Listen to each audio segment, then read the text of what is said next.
Queridos irmãos e irmãs, não há nada mais importante que esse momento. Que Deus nos abençoe no meditar da sua palavra. Amém. Nessa quarentena, uma das coisas que ficaram em evidência, sem sombra de dúvidas, foram as séries da Netflix ou Amazon Prime. É interessante notar que o texto do Evangelho de hoje é uma continuação do Evangelho da semana passada. Ou seja, se fosse exibido como uma série, certamente essa seria a parte 2 de um episódio especial sobre a pessoa de Jesus. Também é interessante notar que o texto possui 3 momentos distintos, que estão ali por alguma razão, que certamente se tornam especiais para não perdermos de vista nenhum detalhe desta série divina. O primeiro momento é quando Jesus diz para os discípulos entrarem no barco enquanto despedia as multidões. O verbo no grego original indica que aquele não foi um pedido de Jesus do tipo, se vocês quiserem, entre. Muito pelo contrário, diz que é uma ordem, entrem no barco e vão. Estudiosos afirmam que isso foi necessário porque a multidão começou a declarar Jesus como um rei, um libertador político. E o Senhor Jesus não queria que essa ideia entrasse nos corações dos seus discípulos. E por isso ele mandou eles saírem dali. E essas multidões são exatamente aquelas pessoas que foram alimentadas naquele milagre da multiplicação dos pães e dos peixes. O segundo momento é quando Jesus anda sobre as águas, indo em direção aos discípulos, que já estavam apavorados por causa daquela agitação do mar. Um estudo detalhado desse texto sugere que o intervalo de tempo entre a despedida das multidões, o envio de Jesus aos discípulos para irem ao mar, diz que isso durou mais ou menos umas 7 horas, entre Jesus ali até chegar onde os discípulos estavam. Vejam, 7 horas. Quando a gente lê o texto bíblico, parece que tudo aconteceu assim, de forma compassada, uma coisa atrás da outra, né? E não foi bem isso que aconteceu.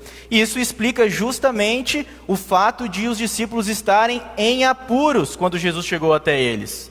Porque se no momento em que Jesus os envia, o mar estivesse agitado, de forma nenhuma eles entrariam no barco e iriam adiante. Eles não sabiam que isso ia acontecer, mas Jesus sabia. O terceiro momento é quando Pedro vai ao encontro de Jesus. E ao desviar o olhar dele, começa a afundar. Então Jesus o socorre e o salva. Agora que nós fizemos uma sinopse do texto, é importante nos atentarmos, de forma toda especial, às cenas que esse episódio oferece. E a primeira coisa que eu gostaria de destacar é que os milagres nada mais são do que sinais a respeito de Jesus, que mostram quem Ele realmente é. E aqui nós vemos que Jesus é Senhor sobre a natureza, que tem poder sobre a criação divina e por isso desafia todas as leis da física ao andar sobre as águas. E por isso permitiu que Pedro também andasse, o que teria durado muito tempo, se Pedro mantivesse os seus olhos fixos em Jesus. Se Pedro não tivesse desviado o seu olhar do Senhor. Para alguns, o ponto alto do texto é esse andar sobre as águas. Mas para mim, não é. Para mim, o mais importante que andar sobre as águas é resgatar quem andava e afundou. Isso revela quem Jesus realmente é Emanuel, é Deus conosco, que está sempre de braços estendidos para nos salvar, desde a queda em pecado. Isso fica mais claro quando, num momento antes, Jesus diz: coragem, sou eu, não tenham medo. Sou eu. Isso é muito importante. Lembram quem escreveu esse evangelho, não é? Pois é, Mateus, um discípulo verdadeiramente judeu. A versão original, escrita de próprio punho por Mateus, não existe mais. Tudo indica que foi escrita em hebraico. Hoje nós temos apenas o texto grego. E o texto original grego traz a fórmula sou eu como ego eimi, a vocês. Em diversas passagens do Novo Testamento, o Senhor Jesus também afirmou isso. Eu sou o pão da vida, eu sou a luz do mundo, eu sou a porta das ovelhas, eu sou o bom pastor, eu sou a videira verdadeira, eu sou o caminho, a verdade e a vida, eu sou a ressurreição e a vida. E agora, sobre as águas, Jesus simplesmente diz aos discípulos: coragem, sou eu, não tenham medo. Com isso, meus queridos, Jesus deixa claro para os discípulos que ele não é um libertador político, mas sim o Messias que haveria de vir, o libertador da escravidão, do pecado, do diabo e da própria morte, o verdadeiro Deus que estava ali diante deles, o Deus de Abraão, de Isaque e de Jacó, o Deus que chamou Abraão para crer em suas promessas, o Deus que concedeu a Abraão o milagre de ser pai, mesmo ele sendo idoso, mesmo a sua esposa sendo idosa e estéril. E também o mesmo Deus que mandou Abraão sacrificar o seu próprio filho. A história do quase sacrifício de Isaque chama muito a nossa atenção. Em primeiro lugar, porque Deus pede uma coisa dessas a Abraão. E em segundo lugar, porque Abraão não titubeou em momento nenhum. Simplesmente juntou as suas coisas, chamou o seu filho e seguiram para o monte. Imaginem a cena de Isaque carregando nos ombros a lenha para o seu próprio sacrifício e ouvindo de seu pai: Deus proverá, meu filho. Nós sabemos como a história terminou.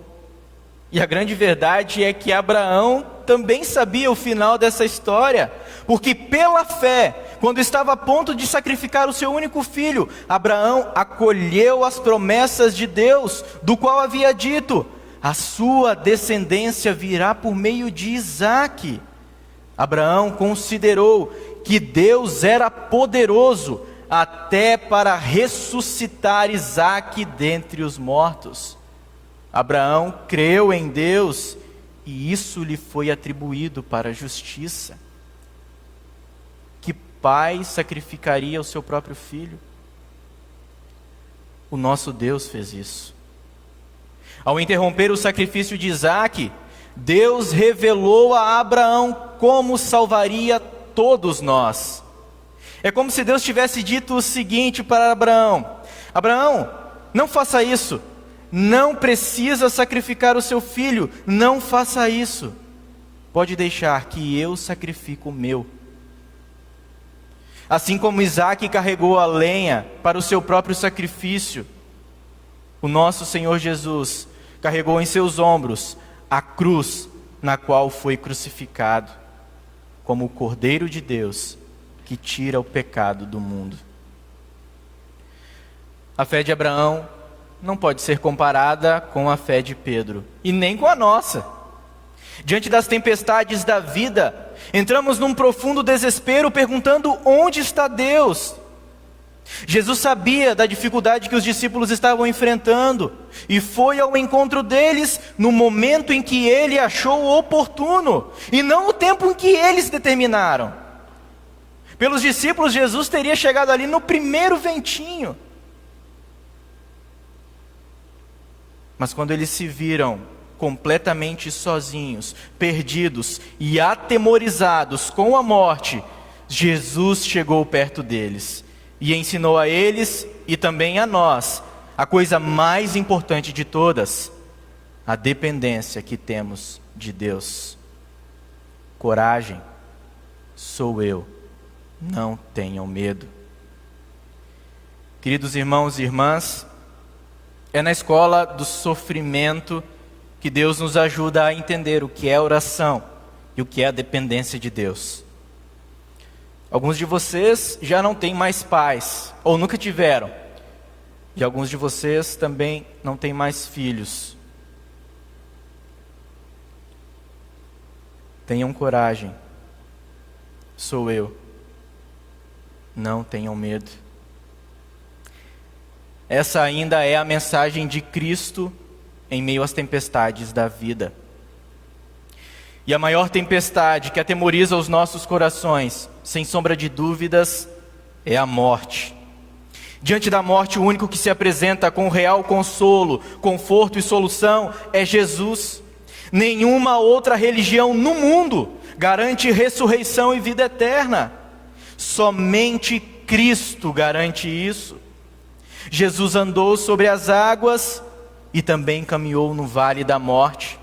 Jesus acalmou a tempestade e também ressuscitou dos mortos.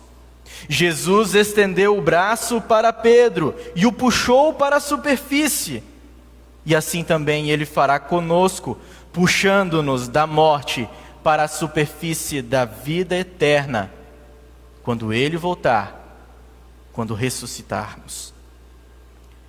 A fé em Cristo nos dá a certeza e faz com que nossos olhos fiquem fixos no Senhor durante o nosso caminhar neste mundo. Pois hoje, Deus não pede a vocês, pais, que sacrifiquem seus filhos. Deus pede que creiam em seu nome. Deus pede a vocês que orem pelos seus filhos e ensinem sua palavra, para que eles tenham vida já aqui e principalmente na eternidade. Filhos, ouçam vossos pais quando estes lhes ensinam a importância da palavra de Deus. Guardem todas elas no coração. Elas são essenciais para a vida de vocês. E para concluir, eu gostaria de contar uma história que presenciei hoje sobre um pai que ama muito seu filho. A história do pastor Marlon e do Jojo. Sou testemunha ocular disso. Por causa da umidade aqui no sul, acho que quase todas as casas são muito frias, né? E a gente tem que cuidar com a saúde. E quem conhece bem o Jojo sabe que ele não curte muito usar meias e nem tênis. Mas isso é necessário para cuidar da saúde. Era justamente isso que o Jojo não entendia hoje. Resultado, o pastor Marlon disse a ele: Joaquim, vá para a cadeira do pensamento e reflita sobre suas atitudes. Você só vai sair de lá quando entender que é importante colocar as meias e o tênis. E assim aconteceu. Jojo ficou na cadeira do pensamento, mais ou menos uns 10 minutos. Então o pastor Marlon virou para ele e disse: então, Jojo, vamos colocar as meias e o tênis? E então Jojo respondeu: sim, papai, quero colocar as meias e o tênis. Queridos irmãos e irmãs, às vezes somos colocados na cadeira do pensamento para compreendermos que dependemos totalmente de Deus. Assim está escrito em Hebreus 12, versículos 5 e 6. Filho meu, não despreze a correção que vem do Senhor, nem desanime quando você é repreendido por Ele. Porque o Senhor corrige a quem ama e castiga todo filho a quem aceita. Para escolher a imagem, para dizer com mais clareza o que a mensagem de hoje significa, eu tive muitas dúvidas e eu achei essa aqui bem legal. Pedro já está subindo, né? Essa é muito boa. Também tem essa daqui, ó, muito legal, com Jesus indo lá no fundo, enfiando a sua mão para puxar Pedro. E tem essa outra aqui, muito interessante também, que os discípulos estão ali de camarote, vendo tudo. Mas a imagem que mais representa esse momento é essa daqui. Não, não é essa. Essa é outra muito legal também. Ele já estava lá no fundo. E Jesus foi lá e colocou a mão para puxar Pedro. Essa daqui é a imagem que representa o que eu quero dizer.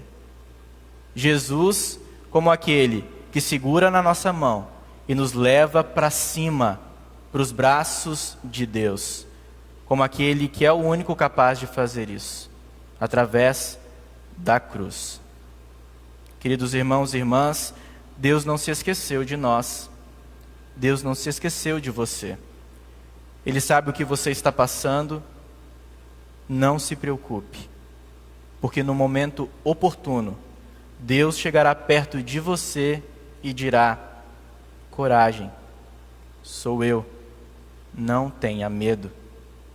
Seja para colocar as meias e o tênis, seja para compreendermos que dependemos dele para viver aqui e principalmente na eternidade. Que essas palavras fiquem guardadas em nossos corações, com os olhos fixos em Jesus, na certeza de que nós não estamos sozinhos. Amém.